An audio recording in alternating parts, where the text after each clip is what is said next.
Tuturo ako sa inyo bago man na matapos. Naniniwala pa kayo? Naniniwala pa tayo? Hindi. Naniniwala ba kayo na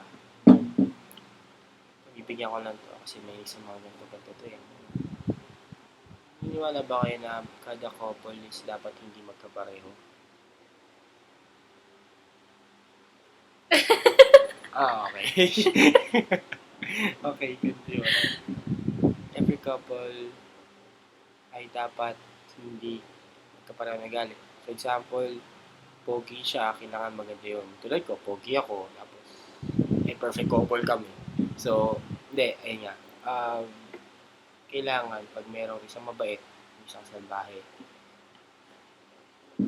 So, salbahe ako? Hindi, probably ako, bait ka. So, ganito yun, experiment. Ito yung kamay niya. Tapos may kamay ako, ayan. Assuming na, yun lang, ito yung couple, ito yung isa, ito yung isa. So, parang pareho sila, connect mo. Pareho sila, parehong mabait, connected, parehong pogit, maganda, I mean, good looking, okay. Parehong generous, okay. Parehong responsible sa lahat, okay. Parehong, kunwari, parehong lalaki, hindi, parehong parehong matangkad. O, pag ganyan, pare-pareho sila. Pag kinanyan ko yan, madaling masira, di ba? Diba? Paano pag kunwari, ikaw, mabait, isa, siya, kunwari, hindi ka nang mabait, so alternate. Tapos yung isa naman, kunwari, maliit, siya matangkad, ito, pangit, ito, hindi naman ganun kapogi, or kaganda. Yung isa naman, ito, kunwari, pasaway. Ito naman, mas pasaway, kunwari. Tapos ito naman, kunwari, kunwari, hindi sumusunod sa magulang. Ikaw sumusunod sa magulang. So, alternate. Kapag ginagalaw mo, ayaw maalis kasi ibig sabihin, ganun dapat. Ang bottom line nun, hindi dapat kailangan ng perfect couple ay magkapareho ng ugali. Ikaw na may experiment, sir. Joke lang. Ay, mga pulas na siya. Oo. Masakit Kasi ito nga sinasabi ko sa kanya palagi. Binago niya ako.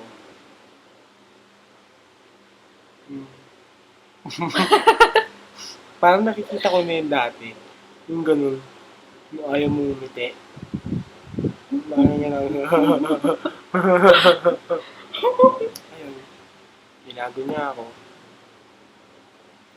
So, ngayon siya palang yung pinakamagandang nangyayari sa buhay ko. Sabi ko, nawala na. Nakakalungkot, pero masaya. Ang nakakalungkot mo. Siyempre, issue mo yun eh. Gusto ko yun. Nawala. Pero, napasaya mo ako kasi dahil hindi pa lang tao nagko-concern, naging concern sa akin. Kasi diba, Na, ka na maingay, huwag mo na ikwento sa kanila. paano yung mga anak, at saka yung Sa? paano pag nalubog ako sa utak? Tapos, wala na magbabayad.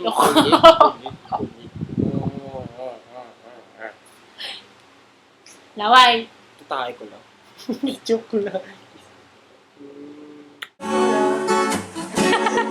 Wisit! Wisit!